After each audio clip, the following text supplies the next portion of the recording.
नमस्कार, मैं हूं आपके साथ ऋषि शुक्ला। मुद्दे की बात में आप सभी का स्वागत है और मुद्दे की बात में आज बात करेंगे पहरेदार ही चोर।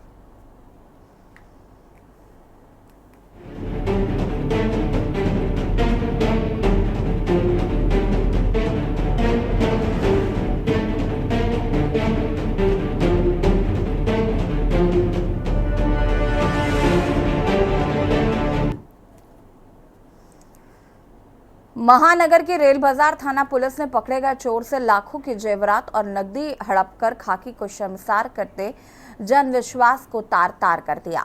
और ये वाकया विपक्ष द्वारा पुलिस अधिकारियों पर थाने और चौकियों की नीलामी करने के आरोपों को पुख्ता करता है। इसलिए जन धारणा है कि थानाध्यक्ष और दीवान के लाइन हाजिर और निलंबन के साथ इनके नेतृत्वकर्ता यानी कि उच्च अधिकारियों को सबक सिखाया जाना चाहिए। जवान प्रदीप कुमार और उसकी शिक्षिका पत्नी शालिनी के घर हुई चोरी का माल हड़पते हुए पुलिसकर्मियों ने सत्ता शासन को महसूस न होना निश्चित तौर से माफ न किए जाने वाला कृत्य है। देखिए रिपोर्ट।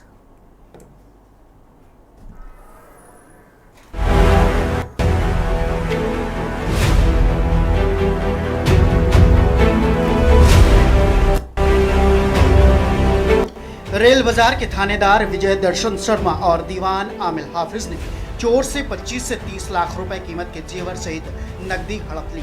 बाद में बर्रा पुलिस के हत्थे चढ़े चोर ने रेल बाजार पुलिस की करतूत का खुलासा किया। माना यह जा रहा है कि आरोपी पुलिस कर्मियों ने एक सर्राफा कारोबारी से बरामद जेवरात गलवा दी। मामला उजागर होने पर अपराधियों ने थाना प्रभारी उप निरीक्षक नवीन श्रीवास्तव, हेड कांस्टेबल सुभाष तिवारी व हामिल हाफिज को निलंबित कर दिया। एक चोरी हुई थी जिसमें बर्रा पुलिस जांच कर रही थी। उस क्रम में जो है वो प्रकरण संज्ञान में आया है कि जो चोर था वो उसने जो रेल बाजार क्षेत्र में रहने वाला सर्राफ था उसको सोना बेचा था और सर्राफ के टच में कुछ पुलिसकर्मी थे। उन पुलिसकर्मियों के द्वारा जो है वो सोना अपने पास रख लिया गया और सर्राफ से वो सोना गलवा करके और उसका पैसा जो है वो रख लिया। इस तरह के प्रकरण संज्ञान में आया है। इसमें एक जो है वो जांच टीम गठित की गई थी।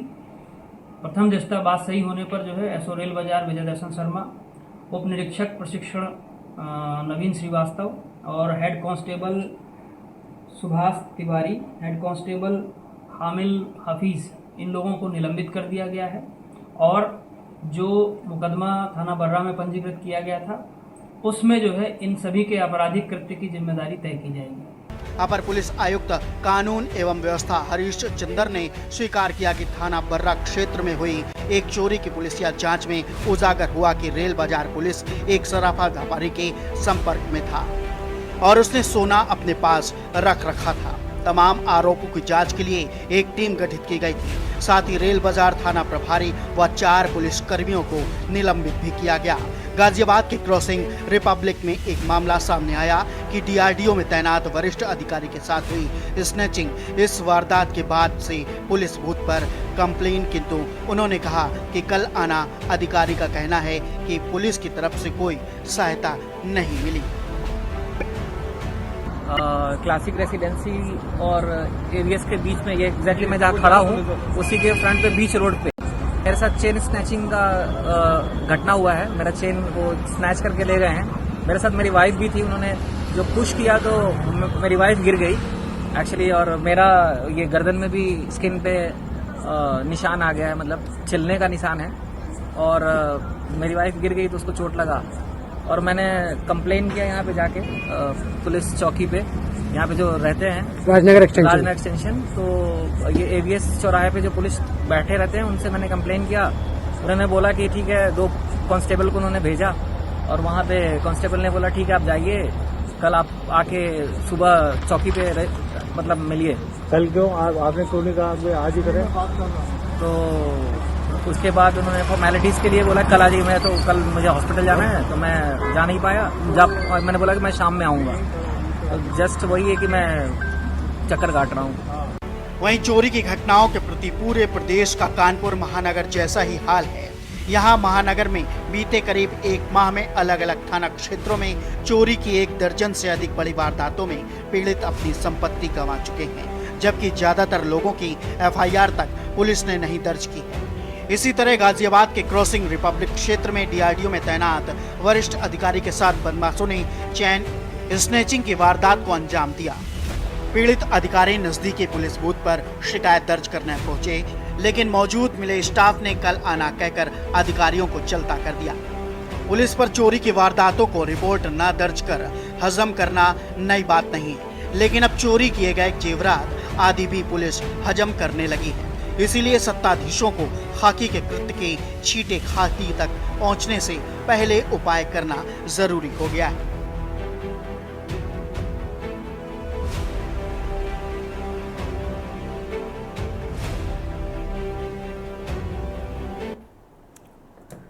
जी हाँ, तो बात कर रहे हैं पहरेदार ही चोर जिस तरीके से खाकी को लेकर आए दिन सवाल खड़े हो रहे हैं, ये कहीं ना कहीं पुलिसिया कार्यशैली पर सवाल उठते हुए नजर आ रहे हैं।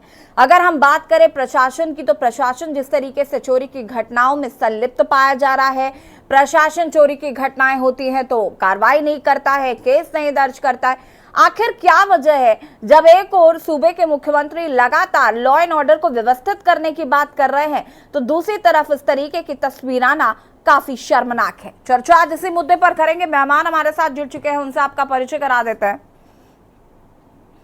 अरुण अवस्थी जी इनपुट एडिटर हमारे साथ जुड़ चुके हैं, कौस्तुभ मिश्रा संवाददाता कानपुर से हमारे साथ जुड़ चुके हैं, सुभाष द्विवेदी नेता सपा हमारे साथ जुड़ चुके हैं, हर्ष प्रताप सिंह चौहान नेता बीजेपी हमारे साथ जुड़ चुके हैं, जयप्रकाश जी पूरा आईपीएस से हमारे साथ जुड़ चुके हैं। सबसे पहले तो आप सभी का बहुत बहुत स्वागत है। शुरुआत कौस्तुभ मिश्रा से करते हैं। कौस्तुभ, क्या कुछ जानकारी है? सबसे पहले तो इस घटना को लेकर अपडेट क्या है? देखिए, आपको बता दूं, खाकी के दामन पर एक बड़ा दाग लगा है, जहां पर पुलिस ने ही चोरों की तरह का व्यवहार करते हुए चोरी का माल हड़प लिया और बेच दिया। ताजा मामला बर्रा थाना क्षेत्र सामने आया, जहां एक शिक्षिका के घर 30 लाख की चोरी हुई थी, जिसमें 25 लाख के जेवरात थे और 5 लाख का कैश था।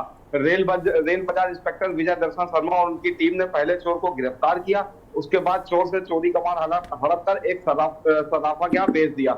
उसके बाद बर्रा पुलिस ने दोबारा चोर को गिरफ्तार किया, तब जाकर मामले का खुलासा हुआ। आपको बता दें, इस पूरे मामले में पुलिस के आला अधिकारियों के हाथ पांव फूल गए।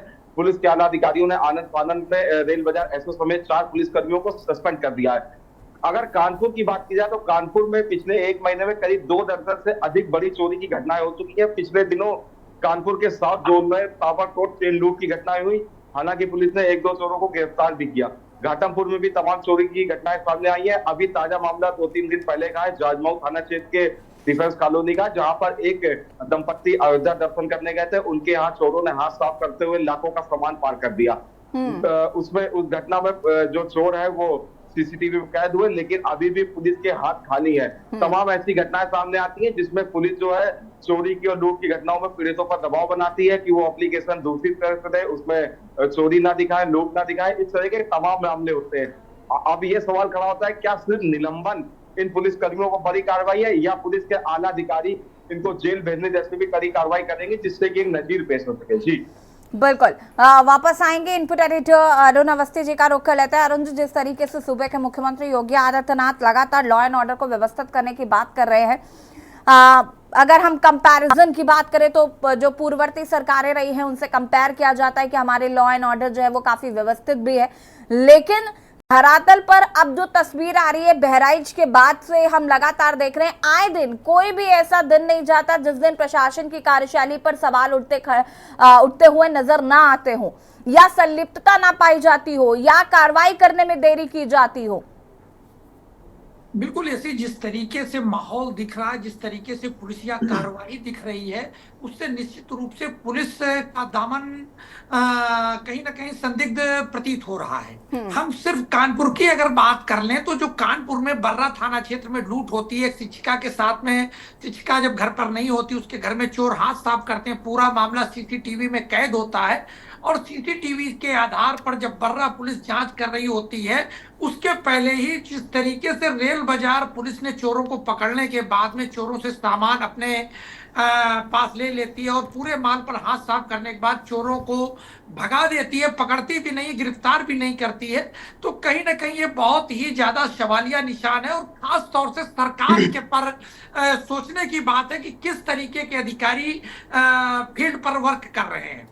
जिन लोगों की जिम्मेदारी होनी चाहिए पहरेदारी की वो जिम्मेदारी पहरेदारी की जिम्मेदारी छोड़कर चोरी कर रहे हैं। तो कहीं ना कहीं एक बड़ा सवाल है। ऐसी इस मामले में कह सकते हैं कि पुलिस के द्वारा जो निलंबन की कार्रवाई वो अभी छोटी है।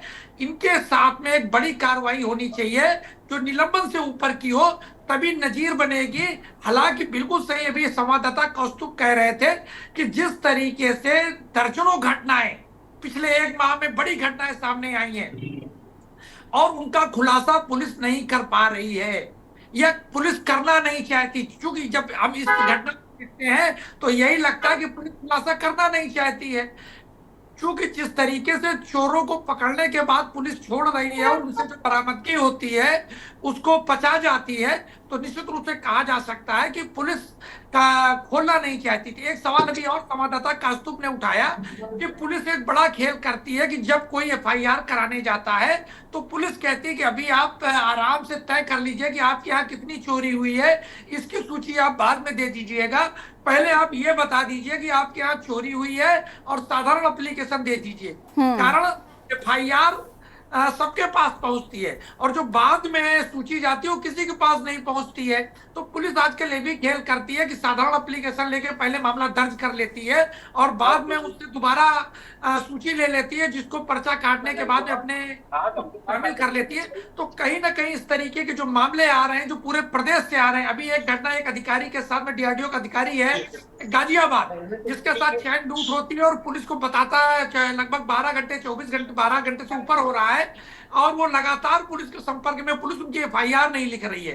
तो ये भी एक स्थिति साफ हो रही है कि पुलिस एफआईआर नहीं लिखती है, लिख भी लेती है तो छोटी धाराओं में लिखती है, मामले दबाने का प्रयास करती है, चोर मिल जाते हैं तो चोरों से सीधे समझौता कर लेती है। हालांकि इस बार एडिशनल कमिश्नर के पास मामला पहुंचा और एक कार्रवाई हुई। 4 अधिकारी, 4 जो थाने के 4 एक इंस्पेक्टर और एक जो ट्रेनिंग दरोगा है, 2 सिपाही, इनको सस्पेंड किया गया। लेकिन मुझे लगता है सस्पेंशन छोटी कार्रवाई है। इन लोगों को इसी धारा में, चोरी की धारा में, इनको जेल भेजा जाना चाहिए, तब सही मायने में न्याय होगा उस पीड़िता के साथ में। हालांकि एक बात और आई है, पीड़िता के पति बताते हैं बीएसएफ में तैनात है और उनका ये कहना है कि हम आएंगे और एफआईआर देंगे संबंधित एसओ के खिलाफ जिन्होंने इस तरीके की कार्रवाई की गई। खैर आगे पुलिस क्या करती है देखने वाली बात होगी, लेकिन अगर तात्कालिक बात करें तो जो कार्रवाई एडिशनल कमिश्नर के द्वारा की गई है, एडिशनल कमिश्नर पुलिस के द्वारा की गई है, वो कार्रवाई कहीं ना कहीं छोटी है। निलंबन इनके लिए ठीक नहीं है। बिल्कुल अरुण जी, पहरेदार ही चोर होंगे तो कैसे काम चलेगा, ये सवाल तो है ही, और आज हम इसी पर बातचीत कर रहे हैं। बने रहिएगा हमारे साथ, और भी अपडेट आपसे लेते रहेंगे। रुक कर लेते हैं हर्ष प्रताप सिंह चौहान का, जो कि नेता बीजेपी हैं। हर्ष प्रताप जी, प्रशासन को क्या हो गया है? प्रशासन कौन सी कुंभकर्ण की नींद में सोया हुआ है कि आंखें ही नहीं खुल रही, दिखाई नहीं पड़ रहा है कि समाज में हो क्या रहा है, और अगर दिख भी रहा होता है तो आंख में पट्टी बांध कर बैठ जाते हैं। जी, आपकी आवाज नहीं आ रही है, जी बताइए। हर्ष प्रताप जी, जी प्रशासन की बात कर रही हूं मैं जी, कि प्रशासन कौन सी आंख में पट्टी बांध के बैठा हुआ है कि पहरेदार ही चोर हैं, और जब पहरेदार चोर होंगे तो जनता क्या करेगी? बिल्कुल आपकी बात ये सही है, जनता में अविश्वास उठता है, लेकिन कहाँ एक दूसरी तरफ अगर दूसरी साइड देखें, आज के पेपर में और बाकी जगहों पे भी, जो न्यूज में, ट्विटर में, हर जगह कानपुर ही वायरल है पुलिस की घटनाओं को लेके, जो पुलिस के प्रति जनता का विश्वास है, जो ये 2-3 घटनाएं हुई। लेकिन अगर उन घटनाओं में गौर करेंगे हम, तो उन घटनाओं में हम लोग देखेंगे कि जो उच्चाधिकारी हैं, वो लोग पुलिस पे, इंस्पेक्टर पे, दरोगा पे, सिपाही पे, किसी पे भी एक्शन करने से चूक नहीं रहे हैं। घाटमपुर की बात करें तो 2 जो दरोगा जो पकड़े गए, उनको तत्काल गिरफ्तार किया गया है, तुरंत धाराओं में मुकदमा किया गया है। जो रेल बाजार एसओ हैं उनको भी सस्पेंड किया गया, उनके साथ साथ 3 लोगों को और सस्पेंड किया गया। ये हर्ष प्रताप जी, ये सस्पेंशन जो है, ये आपको लगता है कि इतना काफी है? सस्पेंशन कर दिया आपने, और 1 सेकेंड, और आप बहुत गर्व से कह रहे हैं कार्रवाई हो रही है। मैं आपको बता दूं जानकारी के लिए, जो छोटे 1 सेकेंड रुक जाइए पहले, मैं भी कंप्लीट कर लूं ना, वो भी बहुत जरूरी है। अगर हम बात करें, देखिए छोटे लोगों पर कार्रवाई करना, ये मुझे नहीं लगता कि आगे जाके आप कोई नजीर पेश करने वाले हैं। अगर आप बड़े लोगों पर कार्रवाई करेंगे, बड़े अधिकारियों पर कार्रवाई करेंगे, तो आगे जाके चीजें, स्थिति बेहतर होंगी। जी, उसके लिए हमारी भारतीय जनता पार्टी की सरकार है, माननीय योगी आदित्यनाथ जी की सरकार है। आप लोग अगर पुराने मामले देखें तो अपराधी वो चाहे पार्टी का हो, पार्टी का व्यक्ति हो, बाहरी व्यक्ति हो, किसी भी जाति समुदाय वर्ग कहीं से भी आता हो, जो व्यक्ति भी अपराध कर रहा है उसको तुरंत जांच होके तुरंत उसको सजा दी जा रही है। अभी लेटेस्ट मामला हम श्यामनगर का देखें, 3 दिन पहले एक एयरफोर्स कर्मी के साथ में एक घटना होती है, उसमें तत्काल जो अपराधी थे पुलिस ने 48 घंटे के अंदर, मैं पुलिस का एक साइड का पक्ष नहीं ले रहा हूं, लेकिन जहां पे कुछ चीजें अच्छी भी हैं और जो चीजें बुरी हैं उनके लिए अधिकारी जिम्मेदार हैं। बिल्कुल ये बात आपकी सही है कि इससे लॉ एंड ऑर्डर मेंटेन नहीं हो रहा है। जो इसमें संलिप्तता जिनकी है उनको केवल निलंबन की कार्रवाई से काम नहीं चलने वाला है। ठीक है, आप हमारे साथ बने रहिएगा। उसके बाद सुभाष द्विवेदी जी और जयप्रकाश जी का रुख करेंगे और यहाँ रुकेंगे छोटे से ब्रेक के लिए जो हासिल होता है। ब्रेक के बाद एक बार फिर से आप सभी का स्वागत है और मेहमान हमारे साथ लगातार जुड़े हुए हैं। बात कर रहे हैं पहरेदार ही चोर और सुभाष द्विवेदी जी का रुख कर लेते हैं। सुभाष जी, क्या कुछ कहना है यूपी की कानून व्यवस्था को लेकर? गरिमा जी, पुलिस इस समय माफिया भी है, पुलिस इस समय वसूलीबाज भी है। पुलिस को जो उपाधि दी जाए वो कम है। जैसे एक माफिया होता है, एक संगठन होता है जिस तरीके कार्य करता है, उसी के तरह आज के समय पुलिस पूरा सिस्टम बना के पब्लिक को लूटने का काम करती है, हर चौराहे पे वसूली करती है। आज जो हर चौराहे पे जाम की स्थिति वो देखनी पड़ती है, तो हर एक टेम्पो वाले से पुलिस वसूली करती है। जो वहां ठेले लगते हैं उन ठेले वालों से पुलिस वसूली करती है। पुलिस का चरित्र इतना गिर गया है आज के समय में, जिसको कहना या उसको विस्तार पूर्वक बताना भी आज के समय छोटा हो गया है। आप कोई भी कांड ले लीजिए, कल का पेपर आप कोई भी उठा लीजिए, पूरा फ्रंट पेज पुलिस के कारनामों से छपा हुआ था। अब पुलिस छेड़खानी भी करती है। एक युवती को मुंबई से बरामद किया, जब उसको लेके आ रहे थे तो एसआई महोदय ने उससे छेड़खानी भी की, उसको बैड टच भी किया। पुलिस क्या करना चाह रही है, ये प्रदेश किधर जा रहा है, किस दिशा में जा रहा है, किधर ले जाना चाहते हैं। जब से कानपुर में कमिश्नरेट लागू हुआ है, मुझे लगता है पुलिस की स्थिति दिन प्रतिदिन दयनीय होती जा रही है। आप कोई प्रकरण उठा के देख लीजिए, पुलिस के अंदर अगर कोई पकड़ के लाया जाता है तो अंदर जो टोपी लगी होती है उससे लटक के आत्महत्या दिखा देती है। पुलिस क्या कर रही है आज के समय? नंबर 1 में खाकी वर्दी पहनकर पूर्णतया माफिया राज चला रही है, वसूलीबाजी कर रही है, जगहों पे कब्जे करा रही है। आज एक नारा पुलिस का हो गया, जो खाली प्लाट है आप आइए हम उस पर कब्जा कराएंगे। हर चीज के रेट तय हैं, थाना मिलता है, उसका एक रेट तय है कि इस थाने पे अगर आपको कोचिंग चाहिए। ये तो ऊपर के अधिकारी ही तय करते हैं ना, नीचे का कोई व्यक्ति तो तय नहीं करता है ना, पब्लिक तय करती है। अगर आपको अच्छा थाना चाहिए तो आपको ये रेट है, ये रेट लिस्ट है, आपको इस हिसाब से ये थाना मिलेगा, ये चौकी मिलेगी, आपको इस जगह पे जाना है। तो पुलिस जो एक पब्लिक की रक्षक है वो आज के डेट में भक्षक बन चुकी है।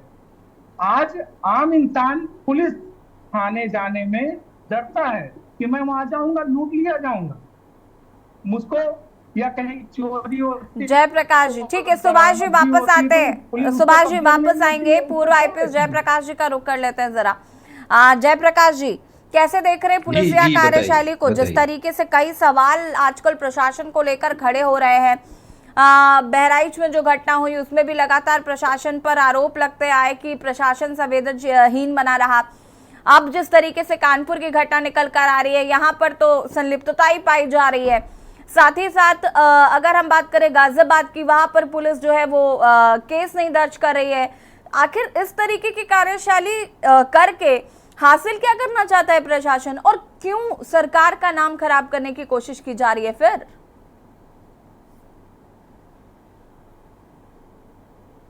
से दुखद है ये। पुलिस जो लोगों की सुरक्षा की कस्टोडियन है, उसकी जिम्मेदारी है लोगों की सुरक्षा करे और जो लोगों का कानूनी हक है उसे उस हक को दिलवाए। इस बात की कस्टोडियन है। यदि वो इससे डिरेल होती है तो निश्चित रूप से समाज भी आलोचना करेगा और ये जिम्मेदारी उसकी तय की जानी चाहिए कि उसने विभागीय डिरेलमेंट क्या किया, और यदि वो कानूनी रूप से भी उसे दंडित किया जा सकता है तो कानूनी रूप से दंडित किया जाना चाहिए। कहीं भी आईपीसी सीआरपीसी में नहीं लिखा है कि यदि पुलिस वाला कोई चोरी का माल रख लेता है या छेड़खानी करता है तो उसको कोई छूट है। जो सजा एक आम आदमी के लिए है वही पुलिस वाले के लिए भी है, बल्कि उसकी ज्यादा है। इसलिए ज्यादा है क्योंकि वो कस्टोडियन है उसका। तो ये अच्छी बात है कि जिन लोगों का इस तरह की कार्रवाई में लिप्त पाए गए हैं उन लोगों के खिलाफ कानपुर में कार्रवाई हुई है, सस्पेंड हुए हैं, और मुझे लगता है कि जांच करके उनके खिलाफ मुकदमा भी पंजीकृत कराया जाएगा, और मुकदमा पंजीकृत करा करके उनके खिलाफ चार्जशीट कोर्ट में जानी चाहिए और उनका ट्रायल होना चाहिए। सजा होते ही उनको सर्विस से बाहर किया जाना चाहिए। ऐसे लोग समाज की कोड़ हैं। जो कस्टोडियन है लोगों की सुरक्षा का, वो खुद अपराध करने लगे, इससे खराब बात और कुछ नहीं हो सकती। बिल्कुल।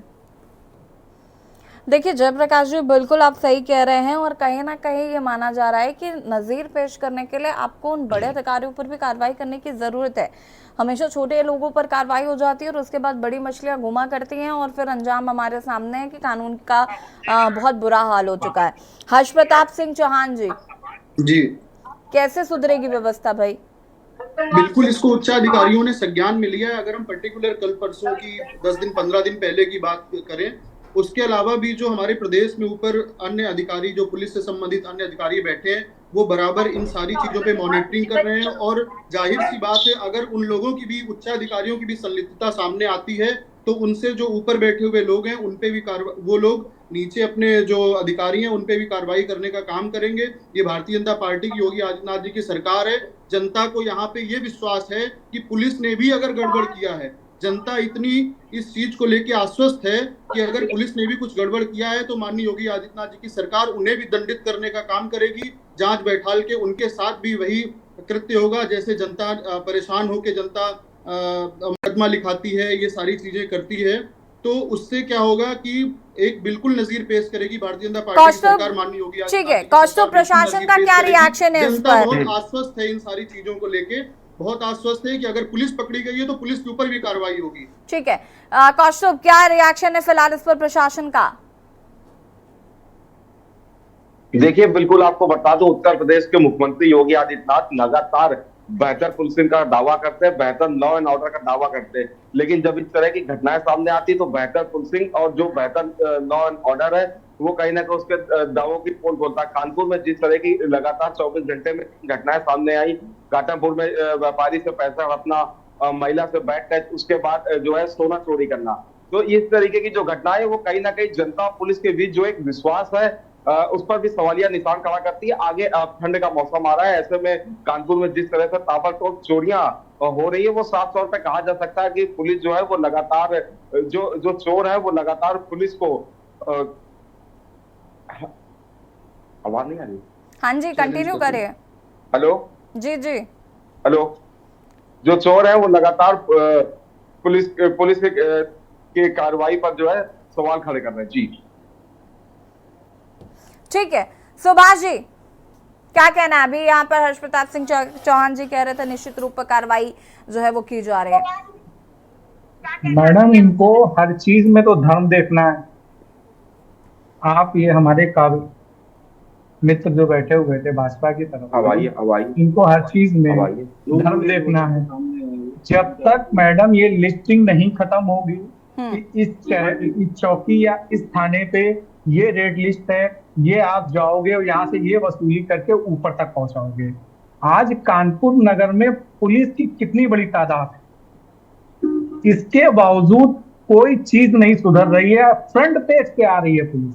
घटनाएं देखिए आप ना, यानी एक गुंडे से बढ़ के, यानी उनको परमिशन मिल गई खाकी वर्दी की, वो छीटाकती भी करेंगे, बैट टच भी करेंगे, वो जो चोरी करके जाएगा माल बरामद होगा उसको भी हड़प लेंगे, और जो व्यापारी अपनी दुख यानी अपने साथ हुए अन्याय को लाके पुलिस थाने में, बिल्कुल। चौकी में जहाँ देखिए जाएगा, सुभाष जी, हम बात उम्मीद करते करेगा। हैं कि जो पहरेदार हैं उनको थोड़ी सद्बुद्धि आए और लोगों का, जनता के लिए अगर उनको चुना गया है तो वो जनता के कुछ काम आ पाए। जयप्रकाश जी, फटाफट आपका रिएक्शन चाहूंगी मैं इस पर, की व्यवस्थाएं सुधरेंगी कैसे? नहीं, देखिए, जो दोषी हैं उनके खिलाफ कार्रवाई से ही व्यवस्थाएं सुधरेंगी, और इसमें निश्चित रूप से जो वहां उच्चाधिकारी कानपुर में हैं, इन लोगों के खिलाफ ऐसी कार्रवाई करेंगे जो बाकी लोगों के लिए भी सबक होगा। और यदि वो पुलिस वाले हैं तो उनको भी वैसे ही ट्रीट किया जाना चाहिए जैसा उनने अपराध किया है। उन्हें कोई इस बात का प्रिविलेज नहीं होना चाहिए कि पुलिस है इसलिए कोई छूट है। बिल्कुल। और आप ये विश्वास करिए कि जो वहां उच्चाधिकारी हैं उन लोगों की इन हरकतों को टॉलरेट नहीं करेंगे। वो विभागीय कार्रवाई भी होगी और जो कानूनी कार्रवाई है वो भी होगी। ऐसे लोगों को छूट देने का मतलब कि जनता में पुलिस का विश्वास जो है वो कम होगा, उससे पुलिस की चुनौतियां और बढ़ेंगी। अरुण जी, फटाफट आपका इस पर रिएक्शन चाहूंगी। यूपी में कानून व्यवस्था को लेकर, लॉ एंड ऑर्डर को मेंटेन करने के लिए जो व्यवस्थाएं की जा रही हैं, ऐसे में अगर प्रशासन नहीं सुधरा तो जनता विश्वास किस पर करेगी? बिल्कुल, ऐसी मेरा मानना है कि जब अधिकारी तैनाती देते हैं किसी भी थाने में जब किसी प्रभारी को तैनात करते हैं तो उसका मूल्यांकन जरूर करना चाहिए। क्योंकि जो सूबे के मुखिया हैं उन्होंने जीरो टॉलरेंस नीति का अपना संदेश दे रखा है। तो ये तय कर लेना चाहिए अधिकारियों को कि जिनको हम तैनात कर रहे हैं उनका पिछला बैकग्राउंड क्या है, उनका थाने में पूर्व के तैनाती के समय में थाने में फरियादियों से उनका व्यवहार कैसा रहा है, उनके द्वारा जिस तरीके से निर्णय दिए गए वो कैसे रहे हैं। अगर ये मूल्यांकन करने के बाद में तैनाती दी जाए तो संभव है इस तरीके की घटनाएं सामने नहीं आएगी। निश्चित रूप से कहा जा सकता है कि जिस तरीके से रेल बाजार पुलिस हो या दूसरी पुलिस हो, या अभी आज बहराइच की घटना रही हो, या अभी बलिया की घटना हो, या जहां की भी घटना है, अगर ये तय कर लिया जाए, मूल्यांकन कर लिया जाए, उनकी कार्यकुशलता तय कर ली जाए जिन अधिकारियों को तैनाती दी जा रही है, और ये तय कर लिया जाए कि इनके द्वारा पिछले कार्यकाल में कोई भी ऐसा कृत्य नहीं किया गया जिसमें सवालिया निशान लगे हो। मेरा तो मानना है कि अगर आज देखा जाए तो लगभग थानों में कर्मचारी ऐसे मिल जाएंगे, पुलिसकर्मी ऐसे मिल जाएंगे जिनका कार्यकाल दागों से भरा हुआ है, उसके बाद में भी उनको तैनाती मिल जाती है। अगर इस तरीके की कार्यवाही पहले से तय कर ली जाए, अधिकारी पहले से तय कर लें, तो निश्चित रूप से पुलिस पर जो दाग लगते हैं ये दाग नहीं लगेंगे और पुलिस की एक अच्छी छवि सामने आएगी। बिल्कुल, देखना होगा फिलहाल कि सूबे के मुखिया इस पर किस तरीके से एक्शन लेते हैं। शुक्रिया आप सभी का चर्चा में शामिल होने के लिए। और बात कर रहे हैं पहरेदारी चोर, जिस तरीके से कानपुर की घटना जहां पर पुलिस पर ही चोरी के बाद उसमें संलिप्तता करने का आरोप लगा है, और जो कि काफी शर्मनाक है कि अगर पहरेदारी चोर होंगे तो हम जनता किस पर विश्वास करेगी। फिलहाल खास पेशकश में इतना ही। देखते रहिए के न्यूज़ इंडिया। नमस्कार।